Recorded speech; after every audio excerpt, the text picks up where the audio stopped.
একটি বিশেষ সতর্কবার্তা। তারিখ 24শে ডিসেম্বর 2024। সময় সকাল 7:25। জাম্বনি রেঞ্জের ভালুকা বিটের অন্তর্গত সকল অধিবাসীদের এই মর্মে জানানো হচ্ছে যে দল হাতি 30 থেকে 32টি চালতা রাঙ্গামাটিয়া সংলগ্ন জঙ্গলে প্রবেশ করল। হাতিগুলি খুবই আক্রমণাত্মক, তাই আপনারা সকলেই সতর্ক ও সচেতন থাকবেন।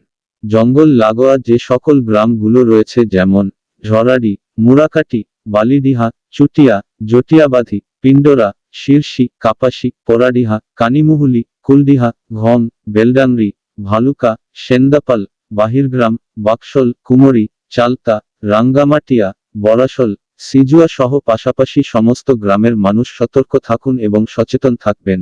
সকাল বেলা হাতির সঠিক খবর না পাওয়া পর্যন্ত জঙ্গলে ছাতু, শুকনো কাঠ, পাতা ইত্যাদি সংগ্রহ করতে যাবেন না এবং সন্ধ্যা বেলায় জঙ্গল লাগোয়া রাস্তা এড়িয়ে চলুন। সিজুয়া টু পাচামি রাস্তায় সাবধানে যাতায়াত করবেন। জাম্বনি টু বালিডিহা রাস্তা সাবধানে যাতায়াত করবেন।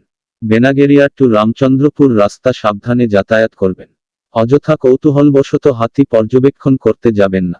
হাতির খবর পাওয়ার পর নিজের গ্রাম ছেড়ে অযথা অকারণে অন্য গ্রামে কেউ হাতি তাড়াতে যাবে না। মদ খেয়ে বাইরে যাবেন না অথবা বাড়িতে মদ রাখবেন না। @adrabayar ইউটিউব চ্যানেল থেকে জনস্বার্থে প্রচারিত।